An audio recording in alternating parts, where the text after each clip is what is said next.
At Circuit World, we offer a wide selection of major appliances, name brands like Whirlpool, LG, Frigidaire, and more. Looking for furniture? Come by and browse our showroom or check out the Endless Aisle, a touchscreen kiosk with thousands of options. Need electronics, gaming computers, laptops, desktops, tablets? We have it all. OLED or QLED, 4K or high def. We have the selection to get you the TV of your dreams. And don't forget, at Circuit World, your credit is always good. So ask about our convenient payment options and 120 days, same as cash. Come see us today at one of our 5 area locations. Hey girl, back so soon? Yeah. Third time this morning. Feeling too familiar with the bathroom these days? It's not just you. Hey girl, look who made it 15 minutes. At Erlanger Urology, we make it easy to talk about overactive bladder and treatments that work. Hey girl, you not coming in? No, I'm good. Well, okay, I'll be here, cause I'm stuck. Learn more at itsnotjustyou.com. Erlanger Urology. In 1981, Reed Nicholson began selling tires out of an old barn in Mineral Bluff. Little did he know that he had just laid the groundwork for the most trusted names in automotive services in the Blue Ridge area. In 1997, Nicholson Tire Center became what it is today, holding the same values of faith, family, and great customer service. 2 locations to serve you, and the Blue Ridge location is currently expanding to offer fast service and the largest U-Haul provider in Georgia. Nicholson Tire Center, Blue Ridge, and Mineral Bluff.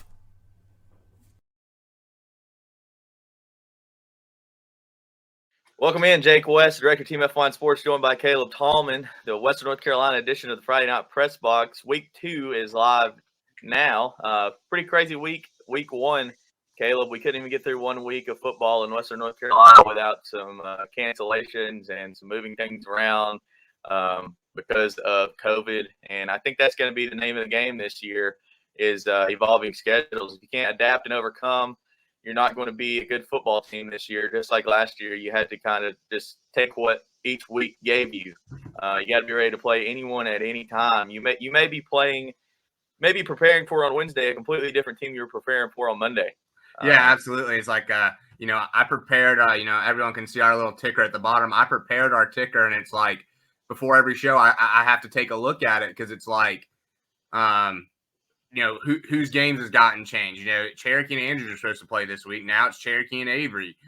Mitchell was supposed to play McDowell this week, and I've heard several different rumors of who they're playing, and maybe you have better information than I do, Jake. I've not heard for sure, without a doubt, who Mitchell's playing this week, but I know they're working on several games or options. And then you also have over on the Georgia side, if you watch our Georgia show that comes up right after ours, I mean, it felt like every single game got canceled or got a schedule change. So, I mean, things are absolutely crazy right now.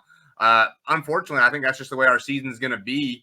But we promise you here at Team F1 Sports, we're going to bring you the best up-to-date coverage that you can. It's a good reason. Follow our Twitter account at Team F1 Sports and our Facebook page, Team F1 Sports, because anytime you look at it, you may see, oh, hey, Team F1 Sports let us know that such and such game is canceled, or hey, Cherokee's playing Avery now, or whatever it may be.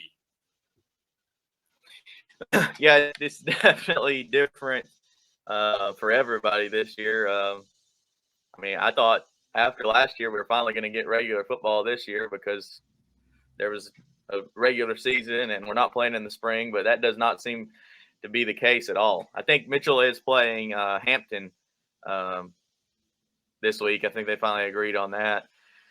So I'm gonna venture to say that this week is not going to be the only week we've got games that are going to be canceled. Yeah, absolutely. Going back to week 1, I think we have a few highlights from Franklin and Murphy and the Hayesville game. Caleb, if you want to play those, we'll roll those and we'll get ready to recap those games. Absolutely. Let's show them to the fans here.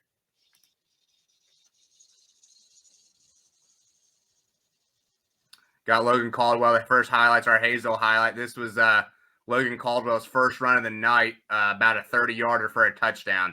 They had ran a couple times. They had passed several times. And the first time Caldwell kept it, he had plenty of room to run. Then you see Kyle Lunsford there. Kyle Lunsford had a really big night for the Jackets. It seemed every time he touched the ball, something good happened. Same with Asher Brown. Pretty gutsy out of Chad McClure to throw a bubble screen on the 1-yard line It worked out, though, because it went for 45 yards. Another ball to Kyle Lunsford. They ran that screenplay several times, and it worked just about every time for that Hayesville offense.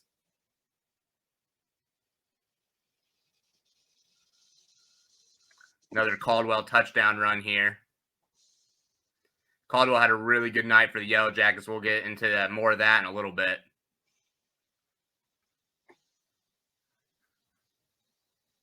Big catch by Taylor McClure. This is one of the greatest plays of the night. Caldwell had 1 foot in bounds, and Asher Brown barely got 1 foot in bounds on about an 8-yard shovel pass.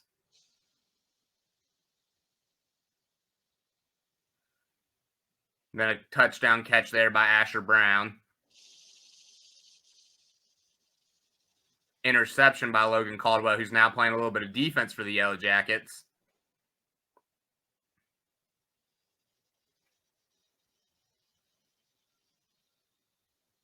Another screen pass to fullback, tight end, running back, whatever you want to call him, Kyle Lunsford.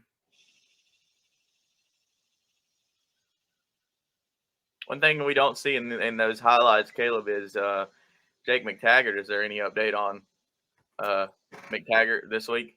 All we know this week is that McTaggart is going to play on Friday night. Talked with head coach Chad McClure yesterday, and he just said, they ruled it a disqualification. But when we kind of get into the game breakdown, I'll get a little more into that, Jake, and kind of share with the fans that may not have watched the Hayesville game live on FYN TV or been there, and tell them exactly kind of what happened. But hey, let's get to our second highlight. These are the Franklin and the Murphy highlights. We'll let Jake, who was at this game, guide us through them a little bit. Yeah, well, as we talked about in the show last week, Franklin is a way better team than they were last year, for sure. You can see Chris McGuire fighting tooth and nail for everything he can. He's definitely a better player than he was last year, and the year before that, definitely. I can't remember McGuire's exact stat line, but I do believe he had 3 touchdown passes and 1 rushing touchdown. That sounds about right. Franklin didn't really pound the rock as much as I thought they were going to, especially with that kid, the running back coming back that didn't get to play last year. Braden Watts. Yeah. They didn't run it as much as I thought that they would. But McGuire's last season stats, he had 6 touchdown passes, and I think he has 3 touchdown passes through 1 game. So yeah, he's going to have a big year. Another one to watch, our Franklin FYN Sports Franklin player of the game was Keegan Pollock. Pollock filled up the stat sheet, 4 catches, 77 yards, averaged almost 20 yards a catch, 2 receiving touchdowns. I think he forced 1 fumble, and he had 11 tackles on defense. So he was all over the place. For Murphy, the lone bright spot pretty much the entire night was Ty Laney. He was our FYN Sports Murphy player of the game. He ran for nearly 70 yards and had a touchdown, averaged 6 yards a carry. Just Murphy seemed discombobulated and never could get anything really going. As you talked about, there's Ty Laney on one of his best runs of the night. Yeah. The only other good thing that happened for Murphy really was that Chandler Wood broke off probably a 75-yard run that ended up being called back because of holding. Oh, and this punt. It was a good punt down at the 1. that might be the best punt of the year. I think, what was it, about a 50, 60-yarder down at the 1? Yeah, Ty Laney made the play diving on it at the 1 before it went in the end zone. So Murphy has a lot of things to work on, but it was good to see Franklin back to their usual self. Last year, I know they had a winning record, but that was definitely not the kind of year that they wanted to have. Yeah, Franklin definitely appears that they're back on their upswing, where we're used to seeing their program be at. Yeah. There's a fumble recovery for Peyton McCracken down at the 5. I thought the ref got in the way of McCracken a little bit because it's very rare you see McCracken get caught from behind in any situation. Yeah, if I was a betting man, I would say that Peyton's not going to get hawked very often. No, but hey, yeah, let's. Those are some highlights from our week 1. And hey, fans, I mean, that's the best we could do for highlights because y'all didn't send us too many in. But hey, anytime you get a video or hey, even a really good picture of your son, daughter, nephew, in any sport, and you want to get on the weekly show, send us a good video clip. If you get a video clip of whether it's an Andrews player, whether it's a Cherokee player, anyone watching the show, you get a great video, send it in to our Twitter DMs or to our Team F Lion Sports Facebook Messenger. Me and Jake stay on that all the time. We'll throw a clip in there. We're hoping here, probably not next week, but maybe the week after, we're going to start trying to do top 3 plays of the week or top 5 plays of the week each week in Western North Carolina. So always send in your video clips, like, comment, subscribe, share.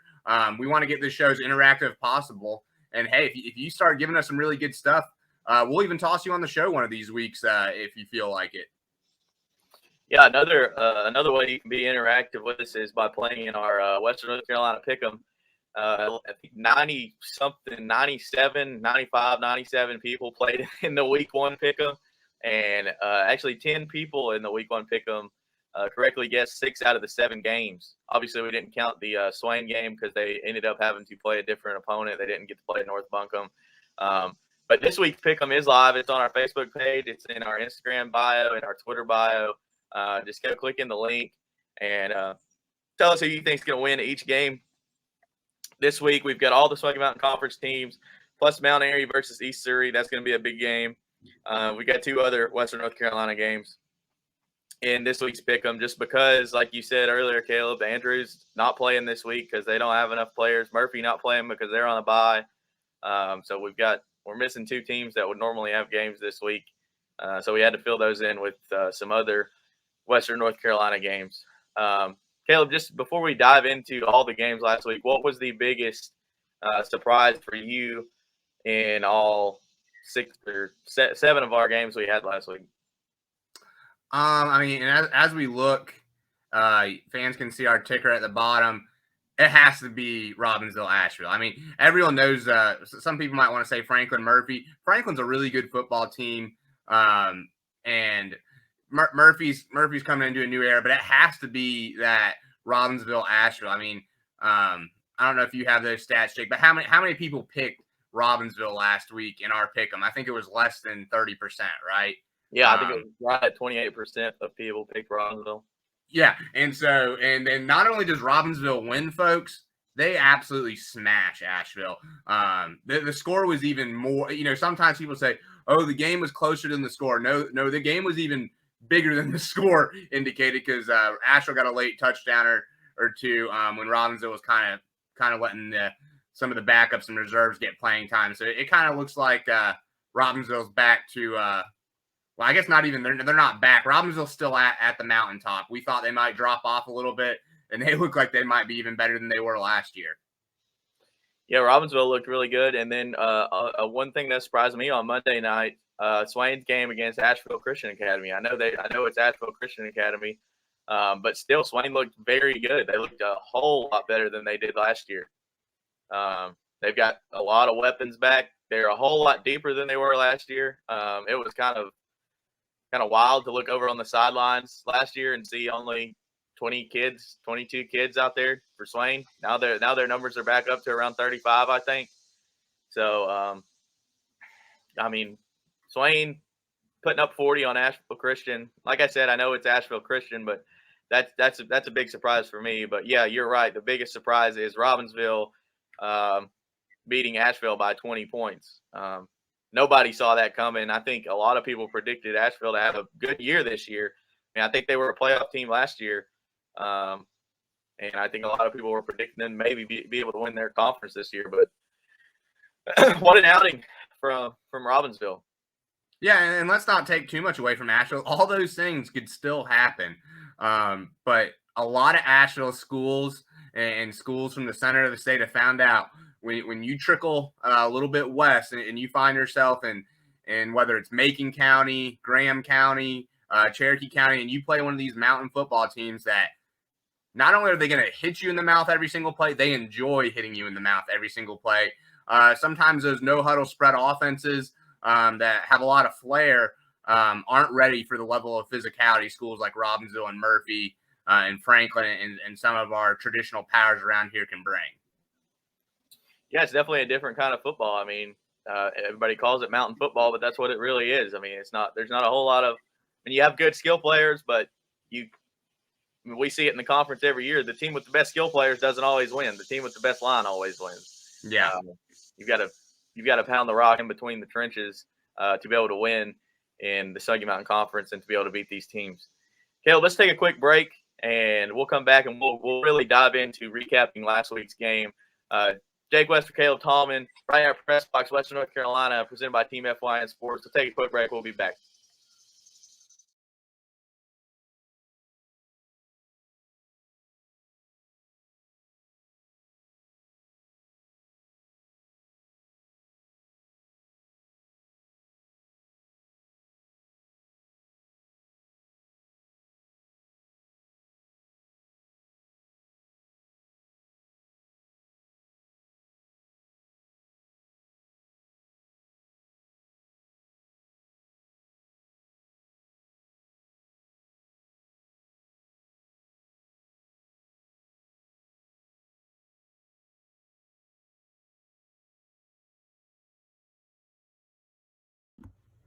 At Circuit World, we offer a wide selection of major appliances, name brands like Whirlpool, LG, Frigidaire, and more. Looking for furniture? Come by and browse our showroom or check out the endless aisle, a touchscreen kiosk with thousands of options. Need electronics, gaming computers, laptops, desktops, tablets? We have it all. OLED or QLED, 4K or high def. We have the selection to get you the TV of your dreams. And don't forget, at Circuit World, your credit is always good. So ask about our convenient payment options and 120 days, same as cash. Come see us today at one of our 5 area locations. Hey girl, back so soon? Yeah. Third time this morning. Feeling too familiar with the bathroom these days? It's not just you. Hey girl, look who made it 15 minutes. At Erlanger Urology, we make it easy to talk about overactive bladder and treatments that work. Hey girl, you not coming in? No, I'm good. Well, okay, I'll be here, cause I'm stuck. Learn more at itsnotjustyou.com. Erlanger Urology.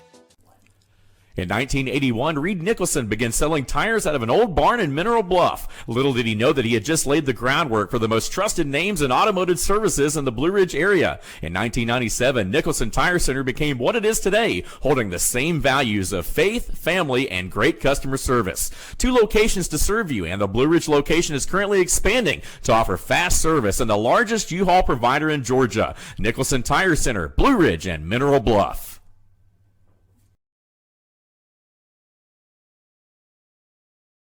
Welcome back. Jake West, Director of Team FYN Sports with Caleb Tallman. Friday Night Press Box presented by Team FYN Sports. Let's deep dive into the Robbinsville-Asheville game. Caleb, one big question mark this year for Robbinsville was their quarterback, Dason Gross, who's replacing probably one of the best players to ever come through Robbinsville in Nathan Collins. And I think Gross really showed up and showed out. They didn't rely on him a whole lot, but he was 3 for 3 for 90 yards and a touchdown. And I think I heard the Asheville coach say that those 3 passing plays hurt them just as much as any time Cutler or Cage ran the ball down their throat. Yeah, and I'll be interested to see Robbinsville get into a game where they might have to pass it just a little bit more than that. But, I mean, the biggest takeaway you have to say is Dason Gross did every single thing he could at the quarterback spot. Everything he asked, I mean, he was perfect. Yeah, just 3 of 3. But I think fans that were at that Robbinsville game would also say he did a really good job of executing the offense, getting them in and out of the right plays, and even just running his fakes after he's handed the ball off to Cutler and Cage. I mean, he did everything you could have asked for him. Yeah, for sure. And then coming back to Cutler and Cage, I think they had the ball 26 out of the first 28 plays that Robbinsville ran in the first half Friday night. And Cutler Adams ended up with 23 carries for 172 yards and 3 touchdowns. Also added 8 tackles and an interception. Cage ran the ball 22 times for 98 yards, 2 rushing touchdowns, 1 receiving touchdown, 6 tackles, and 1 sack. I mean, for 2 guys, that's a wild stat line just for 2 guys. I mean, and did you see? I saw on a Robbinsville highlight from their Max Preps highlights that one rushing touchdown that Cage had, he met a defensive back about the 5-yard line, and he lowered his shoulder, and I think he hit that defensive back below the turf. So same running style by Cage. He's all power. Yeah, Cade is definitely not someone you want to get in front of. Brock Adams also had an interception for the Black Knights. So that, I mean, their defensive backs are just as good as anybody's in the conference. So I mean, they may not throw it a lot, but they're also going to make you think twice about throwing it on them. And maybe that's something they took away from last year when they were kind of made one-dimensional. I think even though they did just throw it 3 times, 3 passes, three complete passes on 3 dropbacks for nearly 100 yards and a touchdown is enough to keep the defense on their heels and not allow them to stack the box. You know, I mean, that's one thing we talked about in our preseason preview was is Robbinsville going to just be one-dimensional with Dason Gross at quarterback? And obviously after week 1, it appears that they're not going to be that way. No, absolutely. I mean, and I do think we'll get into situations where they'll throw the ball a little bit more. So that'll be interesting to see as we watch Gross grow and develop. And they may be in a situation, because I have a feeling that Brevard team they're supposed to play on Friday night, and I know that's our next segment, he's going to have to do a little bit more for them to come out with a win. At least that would be my guess. Let's move on to Andrews versus Hickory. What shocked you from this game? Just the pure amount of rushing yards that Andrews had. I mean, I felt like I went on their Max Preps just yesterday, and I was like, what did they have? Almost 500 rushing yards as a team. I mean, you know, just kind of what you expect to see from Andrews. They are going to be one-dimensional. At least they were last Friday night. But hey, it worked for them, and that's a team they should have beat. It's a team. I think some people are wondering, you know, Andrews might be a little down because of their line play, but at least for one Friday night, we saw that Andrews looked very similar to the team from last year, able to pound the rock.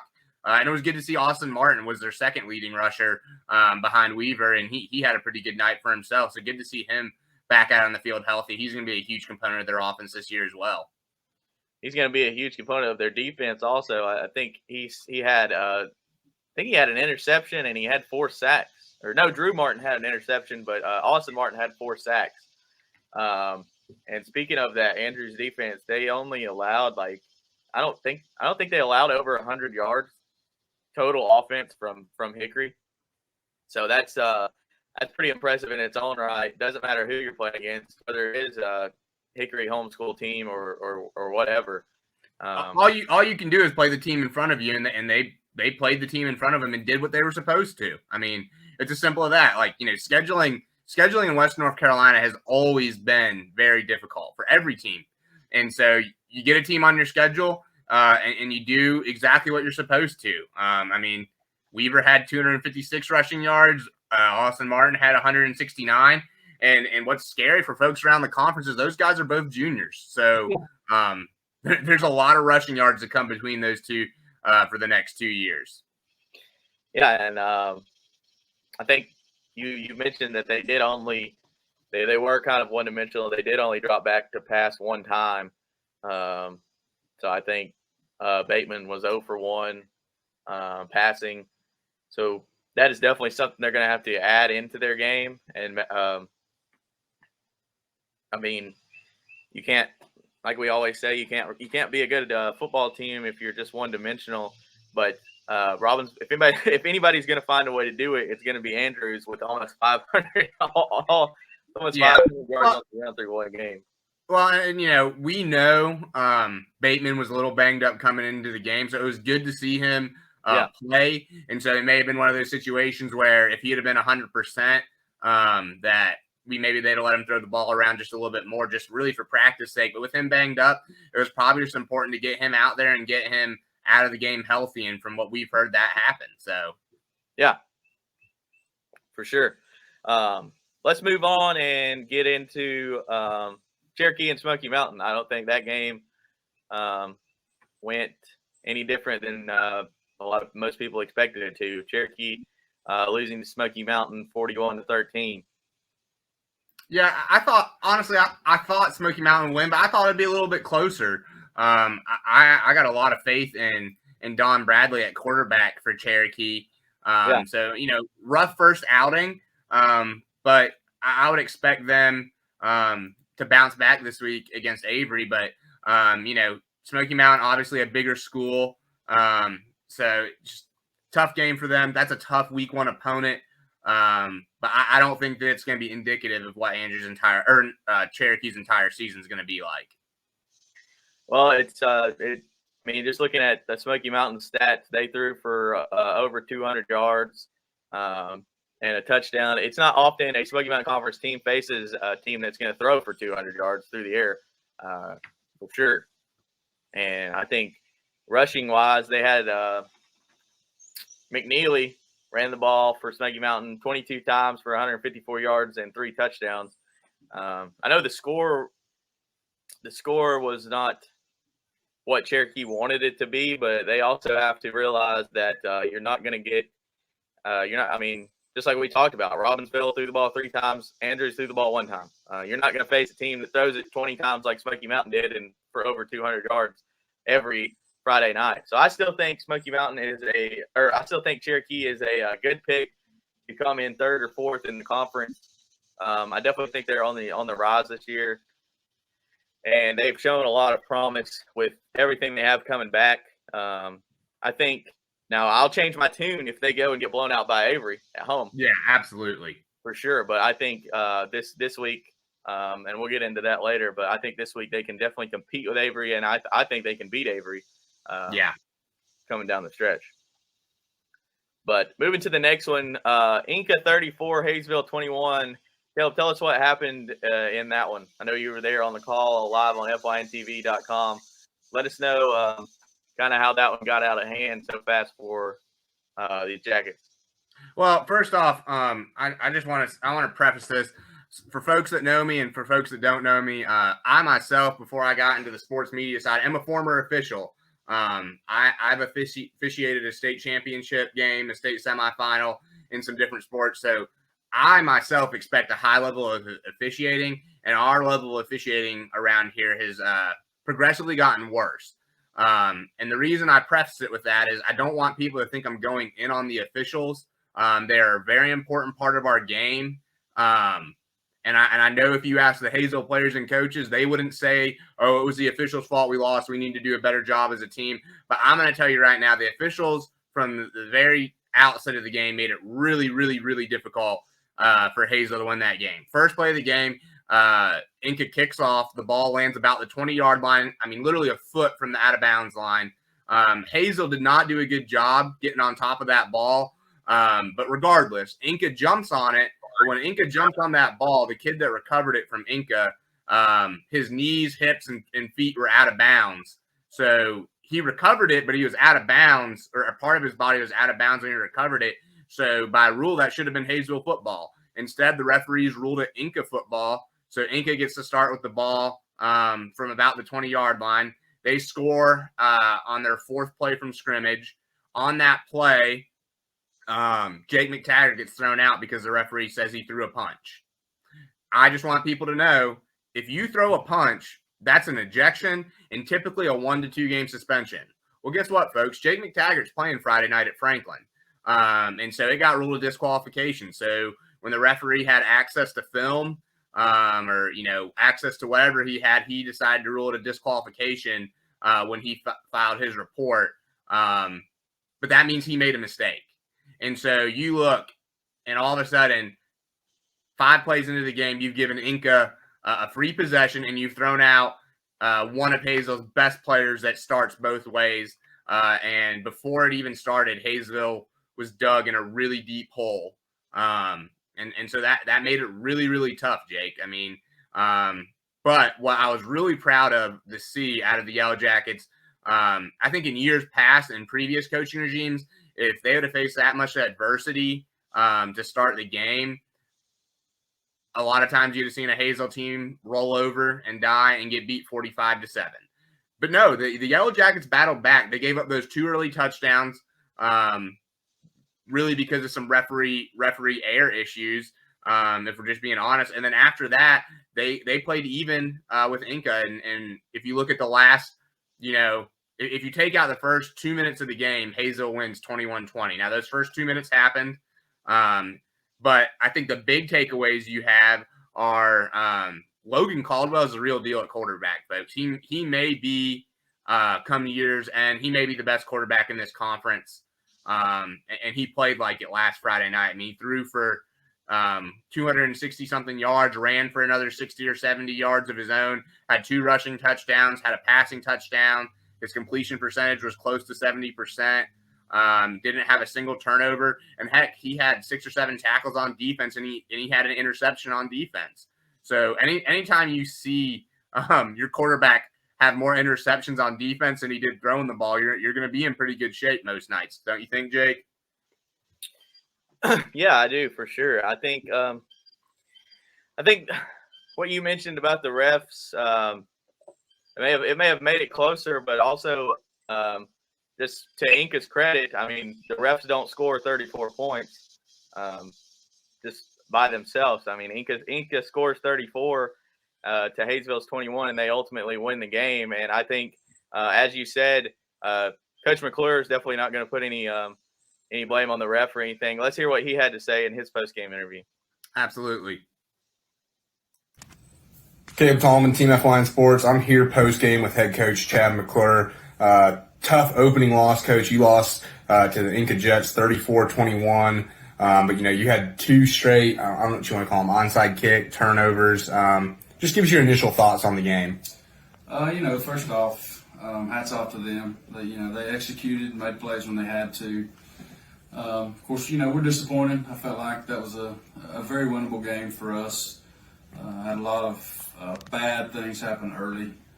They got 2, I believe they recovered 2 straight kickoffs. One was a sky kick left, I think, and I can't remember what the other one was. But, gave them a short field, gave them 2 quick scores. Then we finally get the ball and fumble it. So, a lot of things went wrong early. But, I was proud the way we came back. We battled. We had chances, to get back in the game. Just couldn't seem to get a stop when we needed to get a stop. I thought we made some good adjustments at halftime, but it seems like they always had an answer. We got a lot to work on. These guys, they want to win. I thought they battled hard. Just didn't go our way tonight. Obviously, it's a question I kind of have to ask Jake McTaggart. Your big 3-star tight end, he got thrown out 4th play of the game. I know you said the referee said he threw a punch. If fans were wondering what the call was, I've seen some of the film on it. You've seen some of the film on it. I'm sure it'll get reviewed this week, and they'll see what the ruling of we'll see what the referee's ruling is come Monday probably, and we'll get that out to the fans and let folks know. But just tell us how. We don't have to talk about the ejection and stuff, but just tell us how that affected your game plan. So obviously, defensively and offensively, he's one of your go-to players. Yeah, it was a bang play. Got two penalties quick. Talked to the official about it, what he saw, and we'll have to look at the film and see what happened and see what the state rules on that. But that's tough to overcome when one of your better players goes out there and gets taken out of the game. He's a weapon, but he still has to just like all our players, do things the right way. And if the official says he does that, then we don't have any control over it. But offensively and defensively, it definitely impacted the game. But kids rallied around and still fought hard to the end, I thought. But again, hats off to them. They made plays when they had to. This will be our last question. We could highlight a lot of guys. We could highlight Asher Brown coming up with big plays on both sides of the ball, Kyle Lunsford. But one guy that stuck out to me, and I'll go ahead and announce it now, we're going to name him our Hayesville Team F Lion Sports Player of the Week, is Logan Caldwell. Threw for 270 yards, touchdown, had over 60 yards rushing, so over 300 yards of total offense. And heck, the young kid even had an interception on defense. Just tell us, as a bright spot tonight to end things on a high note, just your thoughts on the young Caldwell coming into his own and really showing us what kind of player he could be in the first game of the year. I'm so happy for him. He's a competitor. He wants to win. Just to see him grow over the last 7 games in the spring and come into this game, and he's had one of the coaches tell me on the sideline late in the game that he's turned into a leader, and that's what we need. He spread the ball around really well. He made great reads, and on our RPOs and our zone reads. So I'm excited about him. We do have weapons. We don't have a lot of players. We got to continue to get those guys in shape. They're playing a lot of snaps, every special team. But I told them it is what it is. They've got to continue to work, and we got to work harder. We got to fix our mistakes. Had too many penalties. Got to continue to get better up front, and we will. We will. We can't let one game define our season. We got a tough opponent coming up next week in Franklin, so we got to start getting ready for a tough road game. Thanks, Coach. Caleb Tallman, Team F Lion Sports. We look forward to covering all Hayesville home games this year. We'll be back in 2 weeks as Hayesville hosts Allegheny. Tough loss tonight, Coach, but thanks for taking some time with us. Yes, sir. Thank you. A lot of good things from Coach McClure right there. I think McClure saw a lot that he liked Friday night. And one thing, I know you and Coach talked about it and you mentioned it, but you didn't really talk about how Caldwell threw for over 200 yards and a touchdown without probably his number one target. So that's going to really help them out as the season progresses, if Jay can keep his head and everybody can stay healthy, and the line can give Caldwell enough time to throw the ball, which it seems like they did. Friday night. But Caleb, let's take a break, and we'll come back. We'll recap the rest of these games, and then we'll talk about the upcoming week.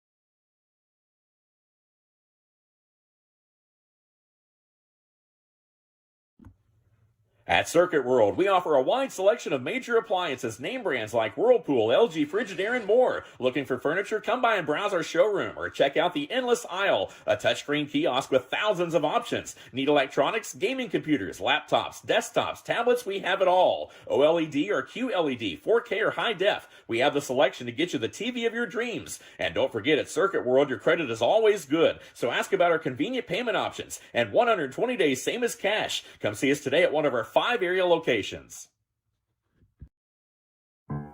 Hey girl, back so soon? Yeah. 3rd time this morning. Feeling too familiar with the bathroom these days? It's not just you. Hey girl, look who made it 15 minutes.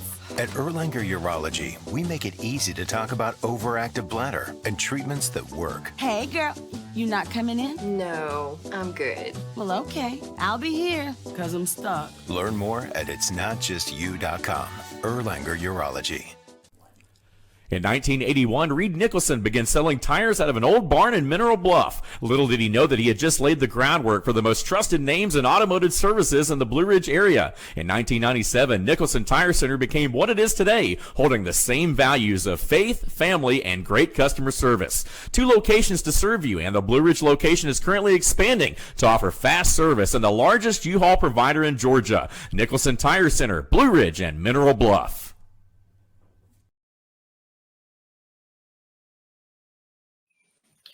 Welcome back, Jake West, Director of Team FYN Sports, joined by Caleb Tallman. This is the Friday Night Pressbox Western North Carolina edition presented by Team FYN Sports.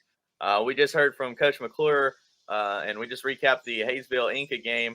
Let's move on and quickly let's recap the Swain Asheville Christian game, and then we'll recap Franklin and Murphy and move on to week 2. Swain and Asheville Christian was Monday night. Swain was originally supposed to play North Buncombe.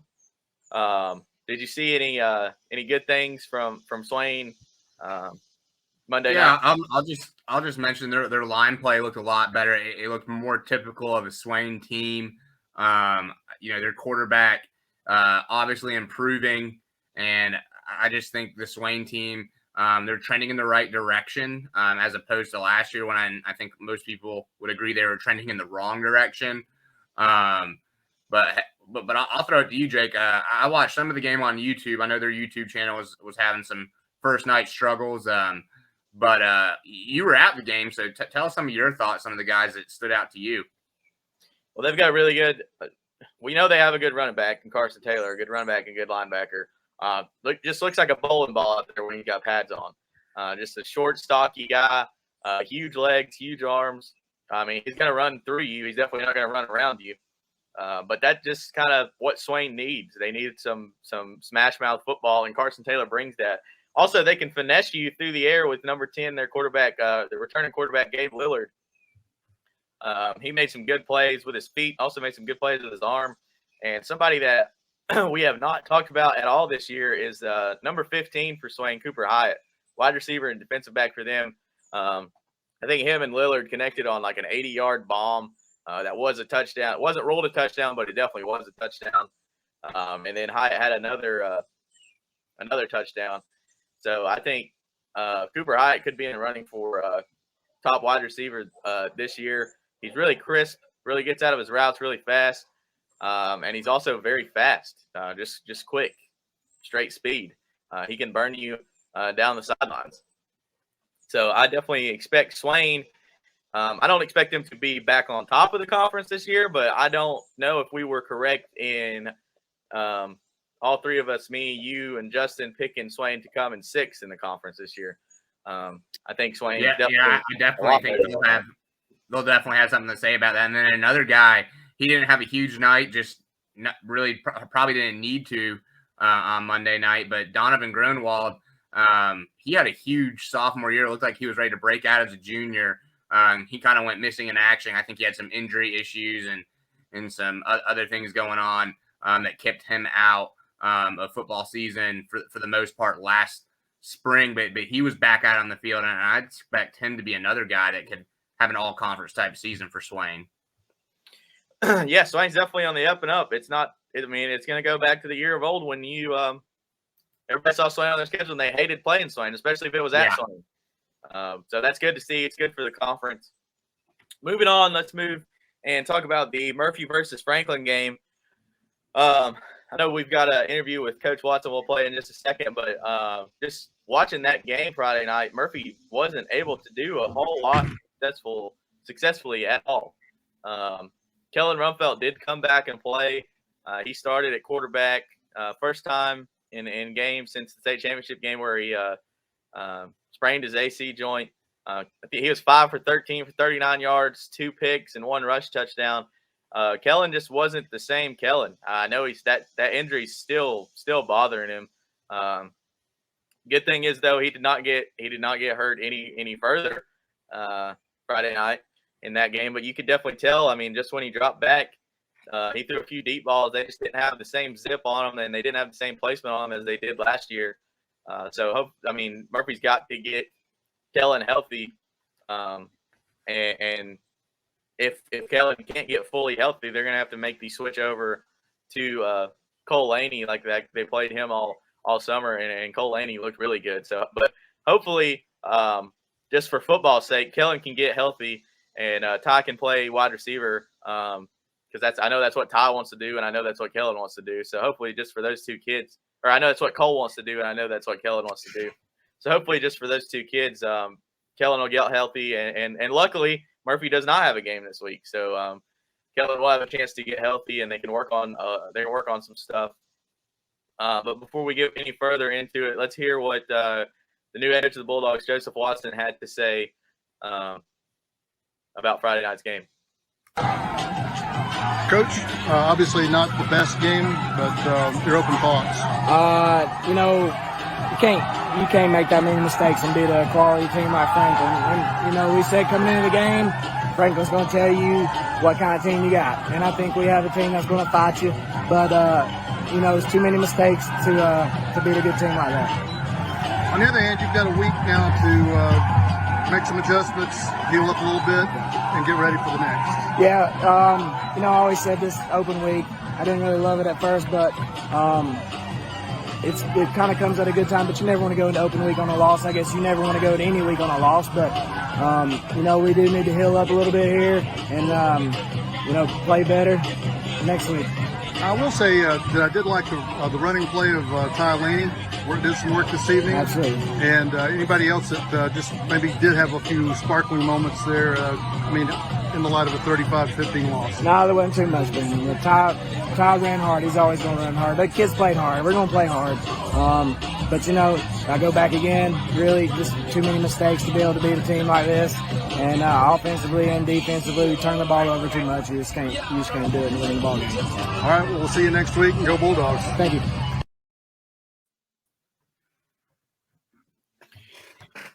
Yeah, he pretty much said it. There's not a lot of highlights from Murphy's play. Give up 35 points. Defensively, they were just out of sorts. All-state D-back Juwan Allen, his head wasn't in the game. I don't know, him and the rest of the defense just weren't on the same page. But first game of the season, you playing a team in Franklin, 3A team in Franklin. That's a lot better than they were last year. First game for all those coaches except for two of them, I think.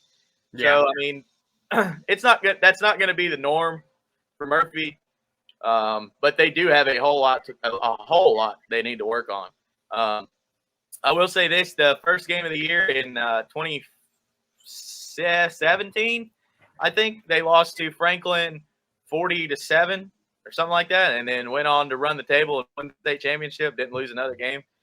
So, Murphy fans have a right to be upset, and I'm just don't hit the panic button yet. Don't be calling for anybody's head. It's still early. One game. It stinks to have to think about it for 2 weeks because we do have a bye week right now.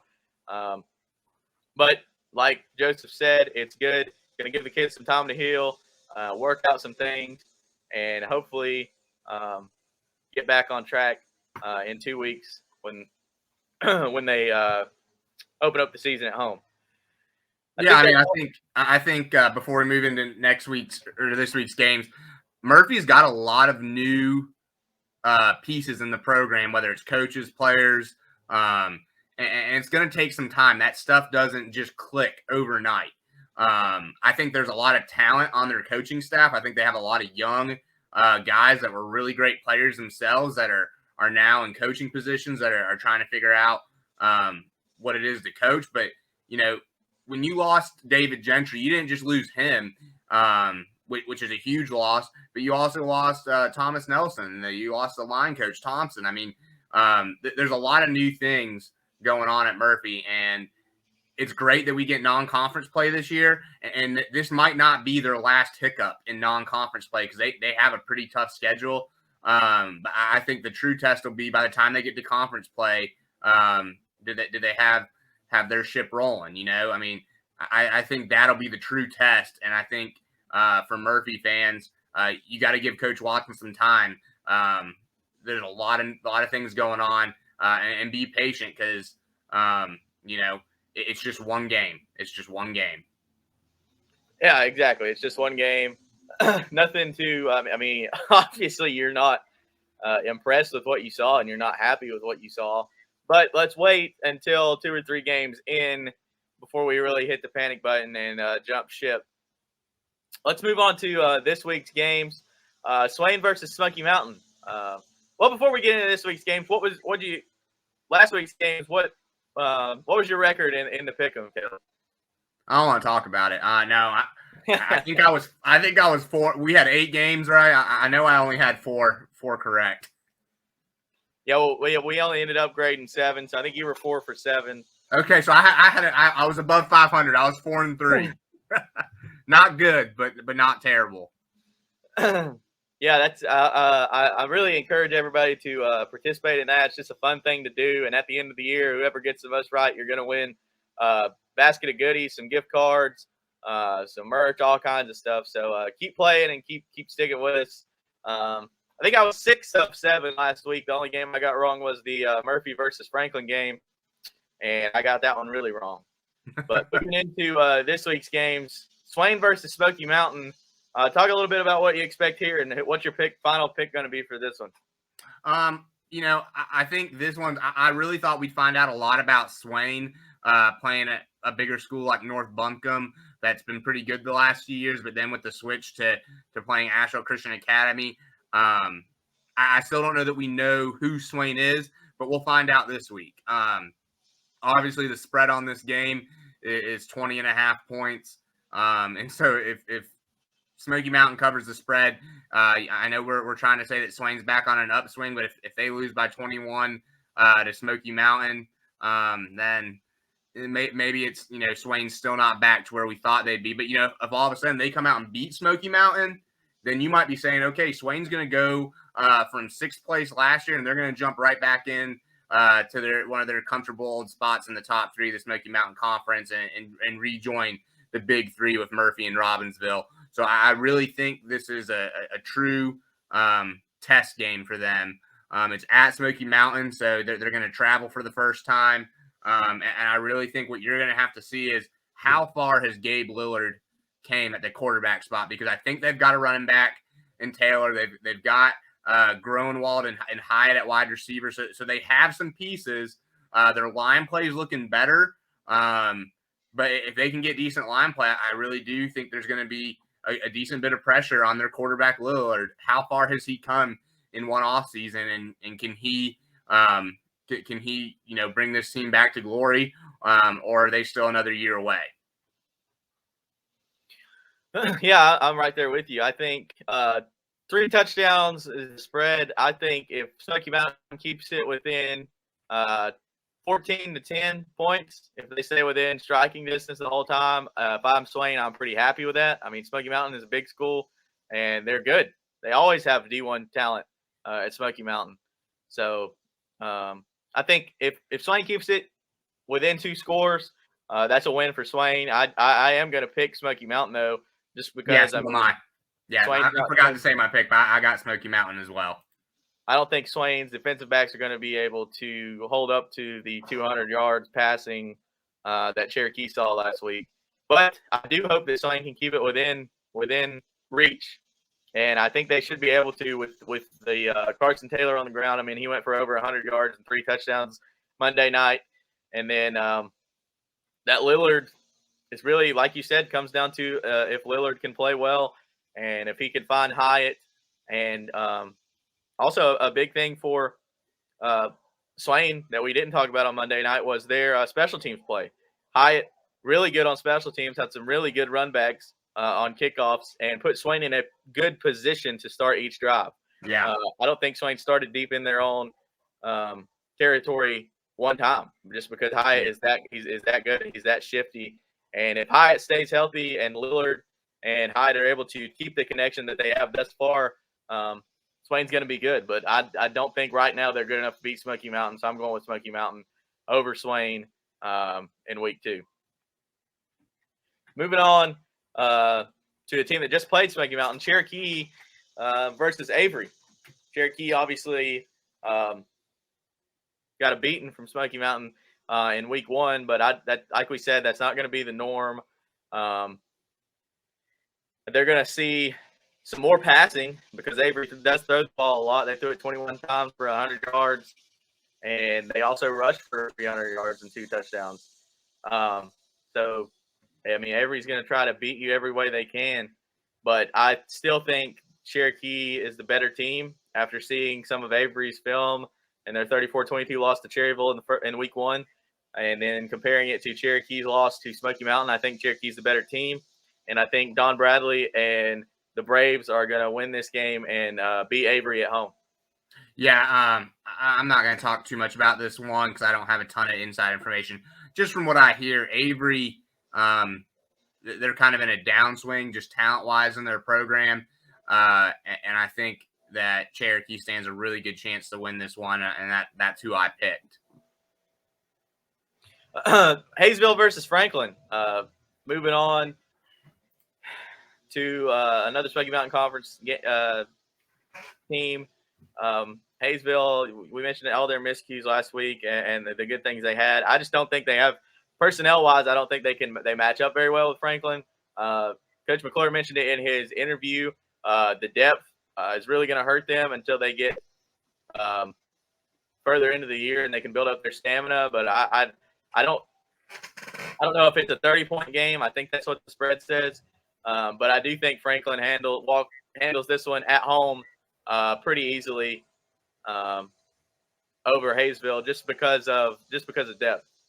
Yeah, I'm not going to disagree with you. Franklin is who I picked for the sake of the pick'em as well. Just like you, Jake, it always hurts me to pick against my Yellow Jackets, and just like you hardly ever have to pick against Murphy, though. But I'm going to say something. I don't necessarily know that Hazel's going to come out and win this ball game, but for a hot take for you, I think they're going to keep it closer than Murphy did. I think Hazel's going to come out, and especially after last week, I've heard they've had a really good week of practice this week. And then really, if you watch for the final 3 quarters how hard Hayesville fought against Inca, if that same team that you got in the final 3 quarters comes out from the beginning of the game, I really think they could surprise Franklin early. I think it is going to be hard. I think you're right. The depth late in the game will keep Hayesville from winning it. But I really do see Hayesville keeping it within a score or two. And, if you keep it within a score or two, a turnover late, you never know what could happen.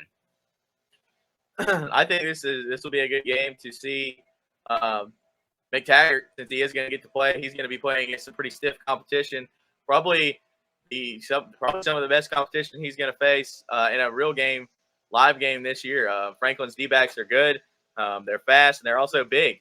So I think it'll be fun to see what Jake can do and what Caldwell can do with Jake. But I also think you're going to be very surprised with the team Franklin has this year and how much different they look this year than they did last year. Even from the 7-on-7 to playing in an actual game, they're very impressive. Brandon Murphy was not impressive at all, but I do think that Franklin has a good chance to make a deep playoff run this year. Especially, I mean, we didn't even talk about Coach Brooks. He's still there, 25 years. So if anybody knows the Smoky Mountain Conference that doesn't coach in the Smoky Mountain Conference, it's Coach Brooks. So he's definitely going to be ready. Our last game and our Western North Carolina Friday Night Pressbox game of the week is going to be Robbinsville at Brevard. Brevard did not play last week. I think that was because of COVID. One good thing about Brevard, they do return all their top skill players this year. They're a 4-3 team last year, but I'm pretty sure their leading running back, leading receiver, and starting quarterback all return for Brevard. So I think they're definitely going to be better than 4-3 this year, and I think they're going to keep it close with Robbinsville. I think this could be the game we thought Robbinsville and Asheville was going to be in week 1. Yeah, and I learned my lesson last week, Jake. I might be going back to the mantra that I held all season last year. I'm not going to pick against Robbinsville again because it's never the right choice, it seems to be. And so I think it's going to be a really, really close game. To give people perspective, if you go around on the Massey Ratings website and mess around a little bit, you can make custom matchups. And so I flipped it. Brevard's a half-point favorite. because they're hosting the game, and they say home field advantage is worth about 7 points. And so if you actually take this and flip it and say this game was at Robbinsville, Robbinsville's a 6.5 point favorite. So they're saying these teams are almost dead even, but just talent wise at Robbinsville might be just a touch better. So I'm going with Robbinsville because I'm not going to make the mistake to pick against them again, Jake. Yeah, I mean, the only time I may pick against Robbinsville in non-conference play this year is when they play their third week game against the newcomers. The newcomers to 1A, the 2A state runners up, and Mount Heritage. That's gonna be a hard one for me. This was not hard for me. I think it's Robbinsville over Brevard by at least by a touchdown, 7 to 10 points. Like you said, they'd be favored by even more than that if it was me, if they were playing at the Big Oaks. But Brevard does have that home field advantage, and that's a long way to travel. Yeah, up to Brevard for Robbinsville. So if Robbinsville doesn't get off the bus, who knows? And with Robbinsville being a young team, and this their first road game, I mean they're not going to have the Big Oak fans behind them. So this will be a really good test for Robbinsville to see where they're at this point in the season. Absolutely. One more game on our pick'em, just real quick. We'll touch on it. Mount Airy versus East Surrey, probably the best game in Western North Carolina this week. Yeah. Mount Airy versus East Surrey. I picked East Surrey. I think East Surrey's been to the state championship the last 3 years. And I picked East Surrey as well. They're kind of one of those teams. They've built a program over there where their high flying offense goes in and expecting to drop 40 every week and win every week. And I think it's gonna be a close game, but I went with East Surrey as well. I think that's all the games for this week. Come back with us next week. Friday Night Pressbox, Western North Carolina, presented by Team FYN Sports. We'll see if Caleb is any better than 500. Hopefully so, because I think we had all the same picks this week. So that's just follow my lead, and we'll get you back to above 500. All right. But thank you guys for watching. Like Caleb said, send us in your clips, please, especially Robbinsville clips, Cherokee clips, Andrews clips. We don't have reporters in those areas just yet. So anything that you can send us, pictures, clips, whatever, statistics, that'll help us get some coverage to those kids. Caleb, anything else you want to say before we go? Yeah, you just talk about getting coverage to those kids. Team FYN Sports always highlighting and promoting young athletes in a positive way. We want to get as much coverage out as we can.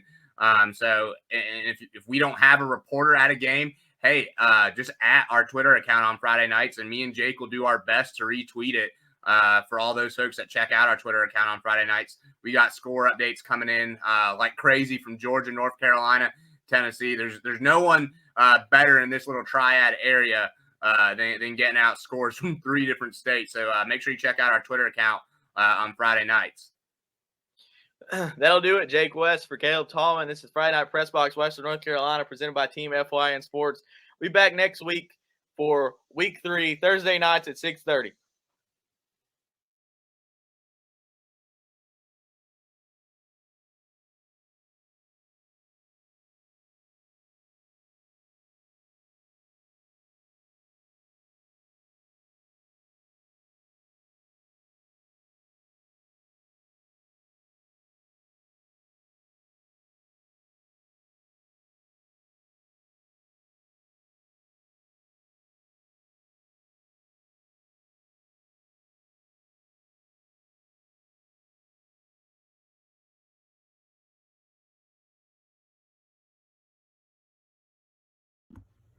At Circuit World, we offer a wide selection of major appliances, name brands like Whirlpool, LG, Frigidaire, and more. Looking for furniture? Come by and browse our showroom or check out the endless aisle, a touchscreen kiosk with thousands of options. Need electronics, gaming computers, laptops, desktops, tablets? We have it all. OLED or QLED, 4K or high def. We have the selection to get you the TV of your dreams. And don't forget, at Circuit World, your credit is always good. So ask about our convenient payment options and 120 days, same as cash. Come see us today at one of our 5 area locations. Hey, girl. Back so soon? Yeah. Third time this morning. Feeling too familiar with the bathroom these days? It's not just you. Hey, girl. Look who made it 15 minutes. At Erlanger Urology, we make it easy to talk about overactive bladder and treatments that work. Hey, girl. You not coming in? No, I'm good. Well, okay. I'll be here, because I'm stuck. Learn more at itsnotjustyou.com. Erlanger Urology.